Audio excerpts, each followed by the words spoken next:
بسم اللہ الرحمن الرحیم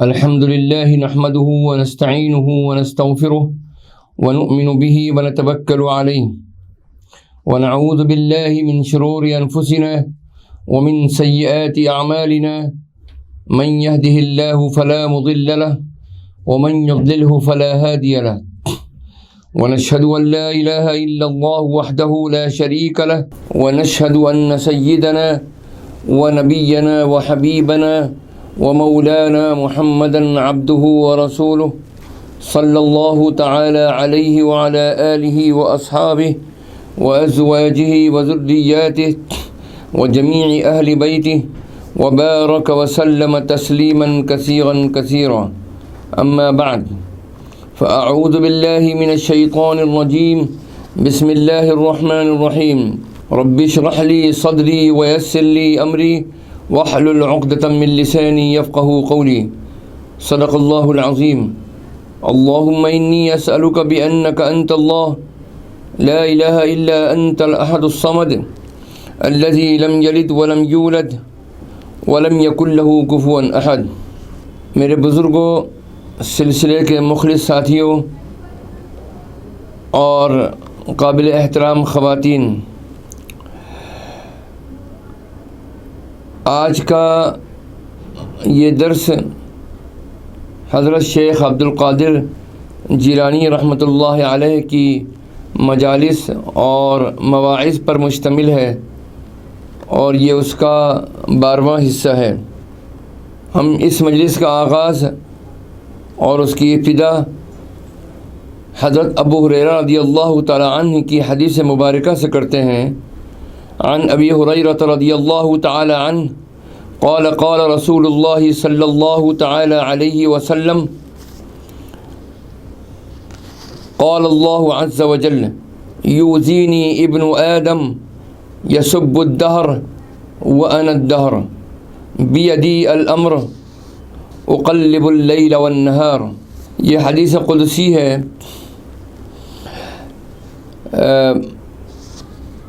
حضرت ابو ہریرہ رضی اللہ تعالی عنہ فرماتے ہیں کہ رسول پاک صلی اللہ علیہ وسلم نے ارشاد فرمایا کہ اللہ تعالیٰ فرماتا ہے کہ ابن آدم مجھے تکلیف پہنچاتا ہے، وہ زمانے کو گالی دیتا ہے، حالانکہ میں ہی زمانہ ہوں، میرے ہی ہاتھ میں سب کچھ ہے، میں رات اور دن کو عدلتا بدلتا رہتا ہوں۔ زمانے کو برا بلا کہنے کی ممانعت آئی ہے حدیث مبارکہ میں، جیسا کہ میں نے آپ سے ابھی عرض کیا۔ حضرت ابو ہریرہ رضی اللہ تعالی عنہ فرماتے ہیں کہ رسول اللہ صلی اللہ تعالی علیہ وسلم نے فرمایا کہ یقول قال اللہ عز وجل یسب ابن آدم الدہر وانا الدہر بیدی اللیل والنہار۔ اللہ تعالیٰ ارشاد فرماتے ہیں حدیث مبارکہ کے مطابق، بنی آدم زمانے کو برا بلا کہتے ہیں، حالانکہ میں ہی زمانہ ہوں اور دن رات میرے ہی قبضہ قدرت میں ہیں۔ بخاری اور مسلم شریف کی حدیث ہے۔ میں ہی زمانہ ہوں کہ معنی یہ ہے کہ میرے حکم اور ارادوں سے زمانے میں تبدیلیاں آتی ہیں، لہٰذا زمانے کو برا بلا کہنا دراصل اللہ تعالیٰ پر اعتراض کرنا ہے۔ بعض لوگوں کی عادت ہوتی ہے کہ وہ بات بات میں یہ کہتے ہیں کہ صاحب زمانہ بڑا خراب آ گیا ہے، کیا کریں، زمانہ ہی ایسا ہے۔ یہ دراصل اپنی ذمہ داری سے پہلو تہی کی واضح مثال ہے کہ فعل بد تو خود کرے اور لعنت شیطان پر کرے، یعنی غلطی کا ارتکاب کرنے کے بعد اس کے ثمرات کی ذمہ داری خود قبول کرنے کے بجائے زمانے پر ڈال دی جاتی ہے، حالانکہ زمانے کا تغیر و تبدل ارادہ الہی کے تابع ہے اور حالات کا بناؤ اور بگاڑ اعمال کے ساتھ مربوط ہے اور جڑا ہوا ہے۔ جیسے اعمال ہوں گے ویسے ہی حالات ہوں گے، لہذا اخلاقی جرأت کا مظاہرہ کرتے ہوئے بگاڑ اور فساد کی ذمہ داری خود قبول کر کے اس کی اصلاح کی کوشش کرنی چاہیے۔ اب ہم آغاز کرتے ہیں حضرت شیخ عبد القادر جیلانی رحمۃ اللہ علیہ کی 15ویں مجلس کا، جو کہ منعقد ہوئی 9 ذی القعدہ 545 ہجری بروز اتوار بمقام خانقاہ بغدادیہ۔ زبانی ایمان کافی نہیں ہے، دل کی گواہی لازم ہے۔ اے بیٹا، تو کچھ بھی نہیں جب تک تیرا اسلام صحیح نہ ہو۔ تو اسلام کی کسی چیز پر نہیں۔ کلمہ شہادت جو کہ اسلام کی بنیاد ہے وہ بھی تیرے لیے کافی نہیں۔ زبان سے لا الہ الا اللہ تو کہتا ہے، لیکن عمل سے اس کی نفی کرتا ہے، عمل اس کے مطابق نہیں ہوتا، یعنی تو جھوٹ بولتا ہے اور تیرے دل میں معبودوں کی ایک جماعت ہے۔ وقت کے حاکم اور محلے کے سرکردہ سے ڈرنا تیرا معبود ہے۔ اپنی آنکھ اور کان اور ہاتھ کی گرفت پر اعتماد کرنا تیرا معبود ہے۔ نفع و نقصان اور منع و عطا کے لیے خلقت کی طرف متوجہ ہونا تیرا معبود ہے۔ بہت سے لوگ ان چیزوں پر توکل کیے بیٹھے ہیں، جبکہ ظاہر یہ کرتے ہیں کہ ہمیں اللہ پر بھروسہ ہے۔ ان کا اللہ کو یاد کرنا زبانی کلامی ہے، دل سے نہیں ہے۔ اس معاملے میں جب انہیں پرکھا جائے تو آپے سے باہر ہو جاتے ہیں اور جھگڑنے لگتے ہیں اور کہتے ہیں کہ ہمیں ایسا کیوں کہتے ہو؟ کیا ہم مسلمان نہیں؟ کل قیامت کے دن سب سامنے آ جائے گا، رسوائی اور خسارہ ظاہر ہو جائیں گے۔ تجھ پر افسوس ہے کہ لا الہ الا اللہ کہتے ہو، یعنی کوئی معبود نہیں۔ یہ کلمہ نفی ہے، یعنی کسی بھی معبود کے ہونے کا انکار ہے اللہ کے سوا۔ الا اللہ کہتے ہو، یعنی اللہ ہی معبود ہے اور کوئی نہیں۔ یہ کلی اس بات ہے، یعنی مکمل طور پر تم اللہ تعالیٰ کو معبود سمجھتے ہو، گویا خدا کے لیے نہ کہ اس کے غیر کے لیے۔ اور جب تیرے دل نے اللہ کے سوا کسی اور پر بھروسہ کیا تو کلی اس بات میں تو جھوٹا ہو گیا، اور جس پر تو نے بھروسہ کیا وہی تیرا معبود ٹھہرا۔ ظاہر کا کچھ اعتبار نہیں، دل ہی سب کچھ ہے۔ وہی مومن ایمان والا، وہی موحد توحید والا، وہی مخلص، وہی متقی، وہی پرہیزگار، وہی زاہد، وہی موقن یقین رکھنے والا، وہی عارف، وہی عامل، وہی امیر، وہی بادشاہ۔ باقی سب اعضاء اس کے تابعدار ہیں اور لشکر ہیں۔ جب تم لا الہ الا اللہ کہو تو پہلے دل سے کہو، پھر زبان سے کہو۔ اللہ ہی پر توکل کرو اور اس کے غیر کا سہارا چھوڑ دو۔ ظاہری طور پر شرعی حکم کی تعمیل میں رہو، شرعی حکم پر عمل کرتے رہو، اور باطنی طور پر یعنی قلبی اور اندرونی طور پر اللہ تعالیٰ کے ساتھ لگے رہو۔ بھلائی اور برائی کو ظاہر پر چھوڑ دو اور باطن کی بھلائی اور برائی کے پیدا کرنے والے کے ساتھ جوڑ دو۔ جس نے اسے پہچان لیا اس کا فرما بردار ہو گیا، اس کے سامنے زبان بولنا بھول گئی، اللہ اور اس کے نیک بندوں کے سامنے عاجزی اور انکساری کرنے والا بن گیا۔ اس کا فکر اور غم اور گریہ وزاری دگنے ہو گئے، خوف اور دہشت بڑھ گئے، بدعملی پر شرمندگی ہونے لگی، حیا آنے لگی، اگلے گناہوں اور خطاؤں پر شرم آنے لگی۔ جو کچھ معرفت اور علم اور قرب الہی پایا تھا اس کے زوال کا خوف اور ڈر ہو گیا، کیونکہ اللہ جو چاہتا ہے کرتا ہے۔ وَلَا يُسْأَلُ عَمَّا يَفْعَلُ وَهُمْ يُسْأَلُونَ سورۃ الانبیاء کی آیت ہے، یعنی جو کچھ وہ کرے اس کی کوئی پوچھ نہیں اور ان سے پوچھ ضرور ہوگی۔ عارف دو نگاہوں کے درمیان تردد میں رہتا ہے۔ جب وہ عمل کے لیے اپنی اگلی کوتاہی اور بے حیائی اور نادانی اور غرور کی طرف دیکھتا ہے، شرم کے مارے مرا جاتا ہے، اس کی پکڑ سے ڈرا جاتا ہے اور آئندہ کی طرف دیکھتا ہے کہ آیا وہ مقبول ہوتا ہے یا مردود، جو کچھ عطا فرمایا گیا وہ چھین لیا جائے گا یا بحال رہے گا۔ قیامت کے دن ایمان والوں کی صحبت ملتی ہے یا کافروں کی؟ اسی لیے رسول اللہ صلی اللہ تعالی علیہ وسلم نے ارشاد فرمایا، انا اعرفکم باللہ واشدکم لہ خوفا، میں تم سب سے زیادہ اللہ کو پہچاننے والا ہوں اور تم سب سے زیادہ اللہ سے ڈرنے والا ہوں۔ اہل عرفان میں سے گنے چنے ہی لوگ ہوتے ہیں جنہیں بجائے خوف کے امن نصیب ہوتا ہے۔ جو کچھ ان کے مقدر میں طے ہو چکا ہے وہ انہیں سنا دیا جاتا ہے، انہیں اپنے انجام اور ٹھکانے کا پتہ ہوتا ہے۔ لوح محفوظ پر جو کچھ ان کے لیے لکھا ہے ان کا باطن اسے پڑھ لیتا ہے، باطن سے دل کو خبر ہو جاتی ہے، لیکن اس آگاہی کے ساتھ اسے چھپانے کی بھی ہدایت کر دیتا ہے تاکہ نفس کو اس امر کا بالکل علم نہ ہو پائے۔ اس امر کا آغاز اسلام لانا، احکام پر عمل پیرا ہونا، منع کیے ہوئے کاموں سے باز رہنا اور آفتوں پر صبر کرنے سے ہے، اور اس امر کی انتہا یہ ہے کہ ماہ سوى اللہ کو چھوڑ دینا۔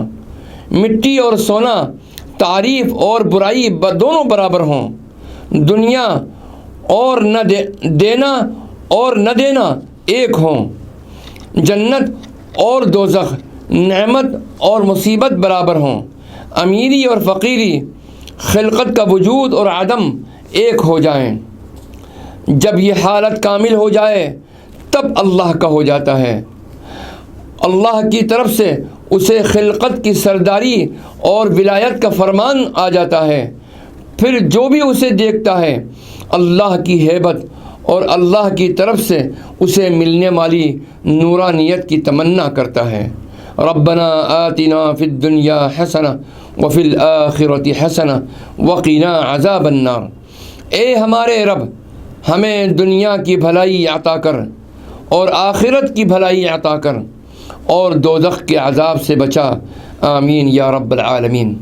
حضرت محبوب سبحانی عبد القادر جیلانی رحمۃ اللہ علیہ 16ویں مجلس منعقدہ 11 ذی القعدہ 545 ہجری بروز منگل بوقت عشاء بمقام مدرسہ قادریہ، آپ ارشاد فرماتے ہیں کہ دنیا کی لذت اس کی اہانت کرنے میں ہے، بڑا کٹھن کام ہے۔ اللہ اس نعمت و دولت سے مشرف فرما دے پوری امت مسلمہ کو، ہمیں بھی، آپ کو بھی، پوری امت کو اللہ یہ نعمت عطا فرما دے۔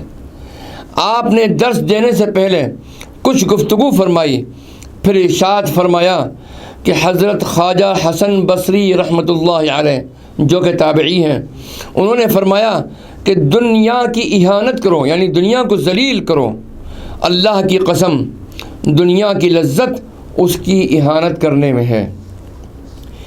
حصول آرزو کا راز ترک آرزو، شاعر نے کیا خوب اس مفہوم کو ادا کیا ہے حصول آرزو کا راز ترک آرزو، چھوڑ دی دنیا جو ہم نے، مل گئی دنیا مجھے۔ قرآن و سنت پر عمل اللہ اور رسول کی پہچان کا ذریعہ ہے۔ اے بیٹا، تیرا قرآن مجید پر عمل کرنا تجھے اس کے اتارنے والے کی پہچان کرائے گا، تیرا سنت پر عمل کرنا تجھے رسول اللہ صلی اللہ علیہ وسلم کی پہچان کرائے گا۔ رسول اللہ صلی اللہ علیہ وسلم اپنی ہمت اور قلب مبارک سے اللہ کے ولیوں کے دلوں کو گھیرے رہتے ہیں۔ آپ صلی اللہ علیہ وسلم ہی ان کے دلوں کو معطر اور خوشبودار بنانے والے ہیں۔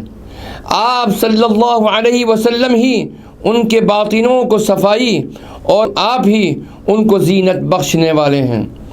آپ صلی اللہ علیہ وسلم ان کے لیے قرب کا دروازہ کھولنے والے ہیں۔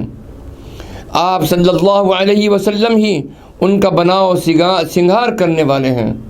آپ صلی اللہ علیہ وسلم ہی باطنوں اور دلوں اور اللہ تعالیٰ کے درمیان سفیر اور پیغمبر ہیں۔ جب تو حضور پاک صلی اللہ تعالیٰ علیہ وسلم کی طرف ایک قدم بڑھے گا، تیری فرحت اور خوشی بڑھ جائے گی۔ جسے یہ حال نصیب ہو اس پر لازم ہے کہ آپ صلی اللہ علیہ وسلم کا شکر گزار ہوں، اور آپ صلی اللہ علیہ وسلم کی تابع داری کرنا اس کے لیے ضروری ہے۔ اس کے سوا خوش ہونا خوش فہمی ہے، ہوس ہے۔ دنیا میں جاہل خوش، جبکہ عالم دنیا میں غم زدہ رہتا ہے۔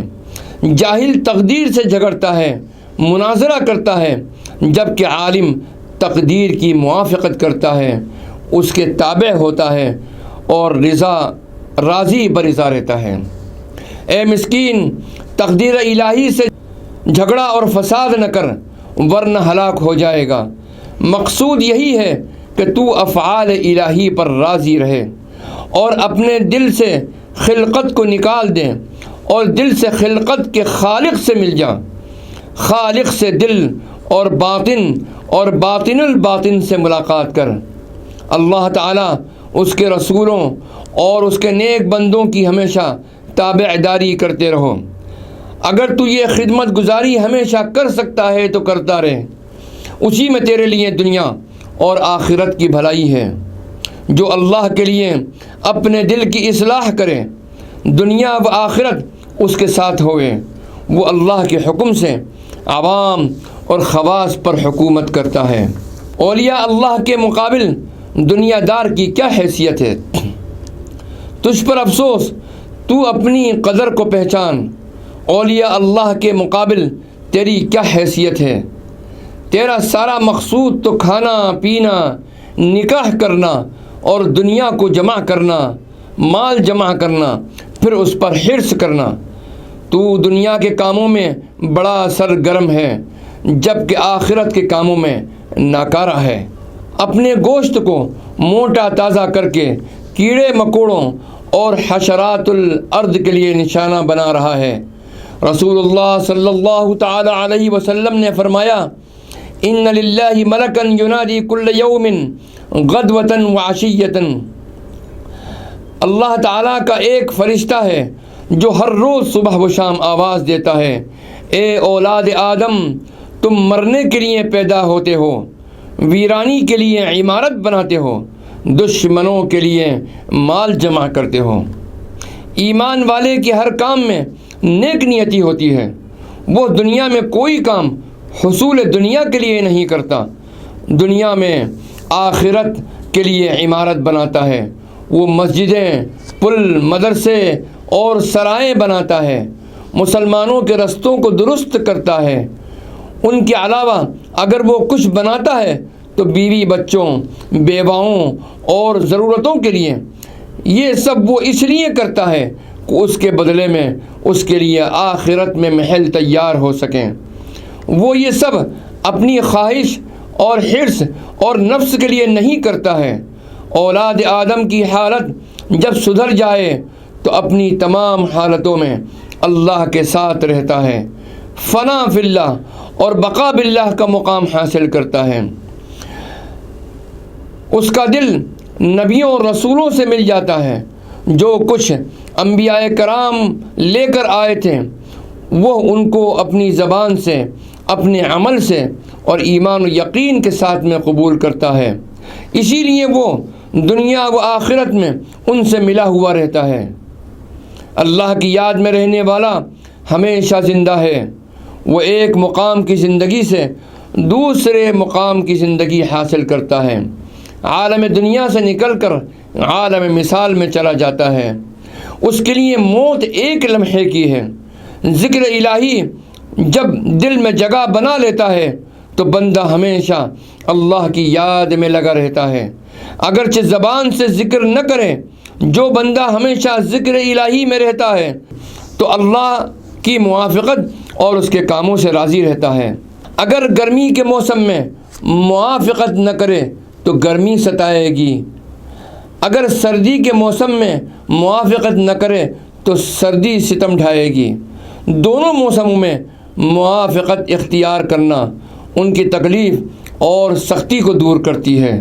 اسی طرح تمام بلاؤں اور مصیبتوں اور آفتوں میں موافقت الہی پریشانی اور تنگی، تکلیف اور تنگ دلی اور بے چینی کو ان کے نزول کے وقت دور کر دیتی ہے۔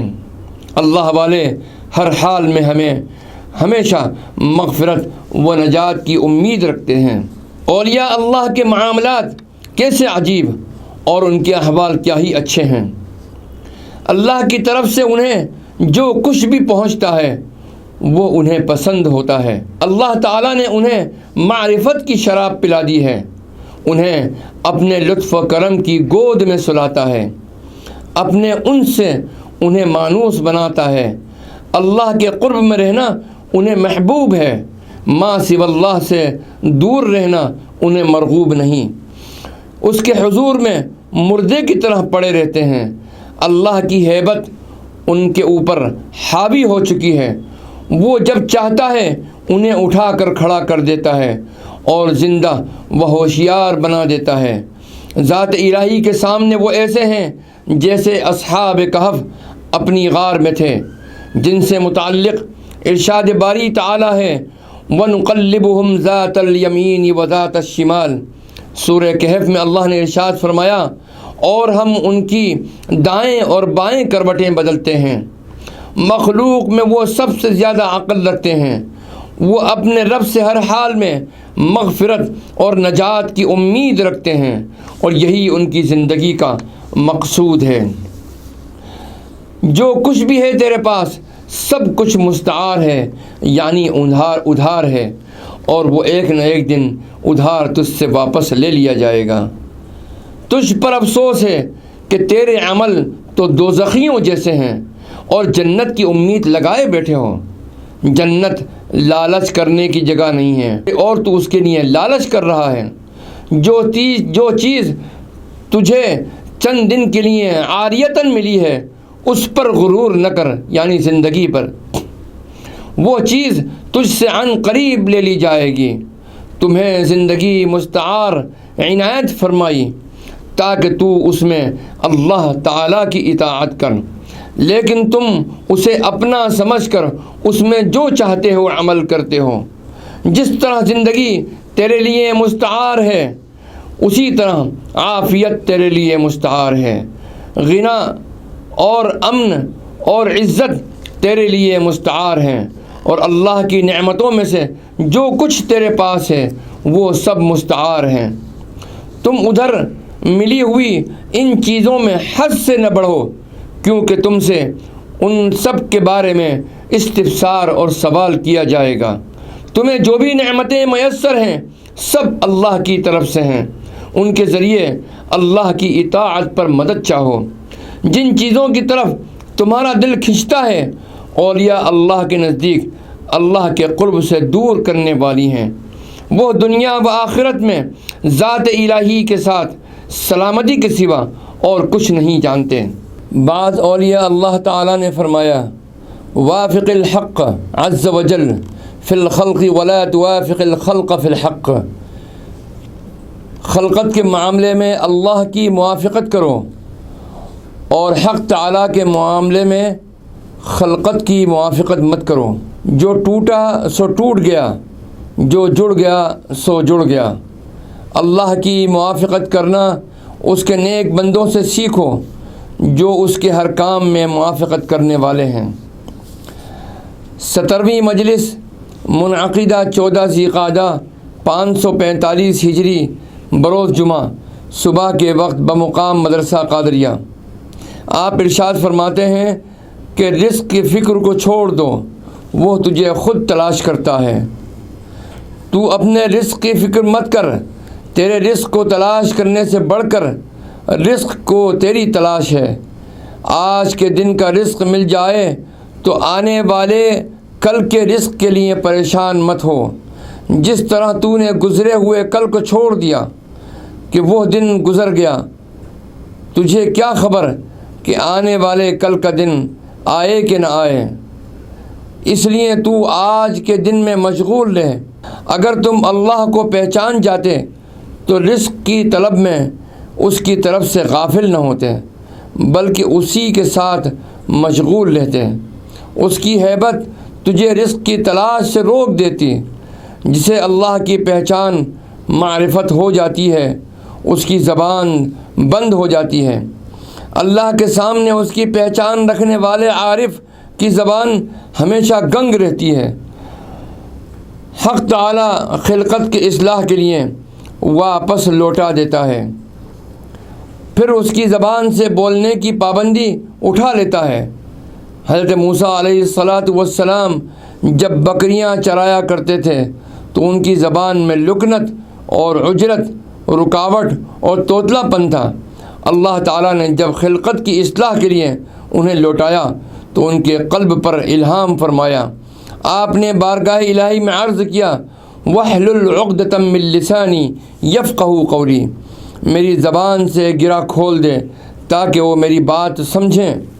گویا وہ اللہ کی بارگاہ الہی میں یہ عرض کر رہے تھے کہ جب تک میں جنگل میں بکریاں چرا رہا تھا مجھے اس بات کی حاجت نہ تھی، اب چونکہ مجھے مخلوق کے ساتھ مشغول رہنے اور ان سے بات چیت کرنے کی ضرورت ہے، اس لیے میری زبان سے لکنت دور کر دے۔ چنانچہ حضرت موسیٰ علیہ السلام کی زبان سے اٹھا دی گئی۔ پھر جتنی دیر میں کوئی شخص جتنے کلمات بولتا، حضرت موسیٰ علیہ السلام اتنی دیر میں 90 فصیح کلمات بول لیتے تھے جو کہ اچھی طرح سمجھ میں آ سکیں۔ بچپن میں آپ نے فرعون اور حضرت آسیہ کے سامنے قبل از وقت کلام کرنا چاہا تو اللہ تعالیٰ نے ان کے منہ میں دہکتا انگارہ رکھوا دیا تاکہ آپ خاموش رہیں۔ بندے کے دل کی آبادی اسلام سے ہے۔ اے اللہ کے بندے، میں دیکھتا ہوں کہ تجھے اللہ اور رسول اللہ صلی اللہ علیہ وسلم اور اللہ تعالیٰ کے محبوب بندوں، اولیاء اور ابدال جو کہ نبیوں کے جانشین ہیں اور خلقت میں ان کے خلیفہ ہیں کی بہت کم معرفت ہے۔ تو معنی سے خالی ہے، حقیقت کو کچھ نہیں سمجھتا۔ تو بغیر پرندے کے پنجرہ ہے، تو خالی اور ویران مکان ہے، تو ایسا درخت ہے جس کے سوکھنے سے پتے جھڑ گئے ہوں۔ بندے کے دل کی آبادی اسلام سے ہے اور اس کی حقیقت کی تحقیق یہ ہے کہ اپنے آپ کو اللہ کے حوالے کر دیا جائے۔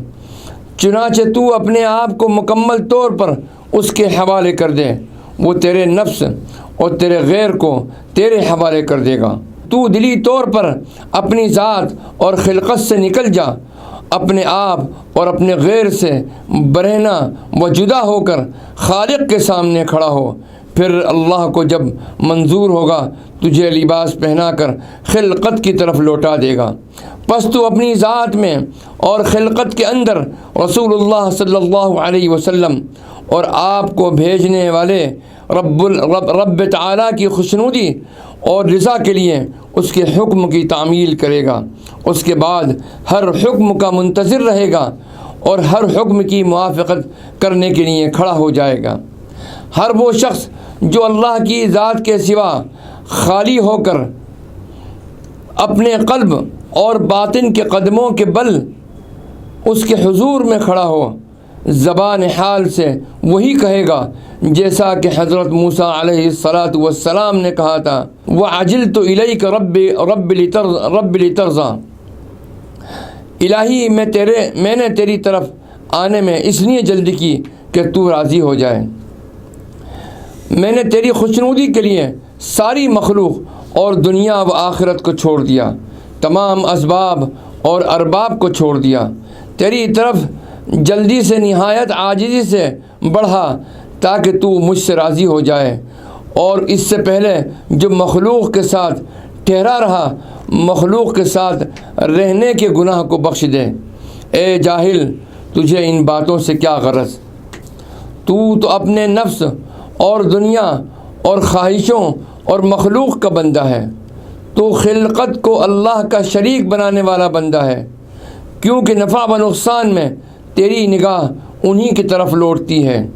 تو جنت کا بندہ ہے اور اس میں داخل ہونے کی امید رکھتا ہے، تو جہنم کا بندہ ہے، اس میں داخل ہونے سے ڈرتا ہے۔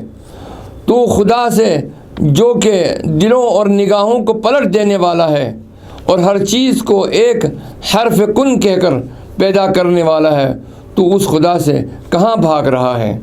اطاعت کے قبول ہونے کی دعا کرنا۔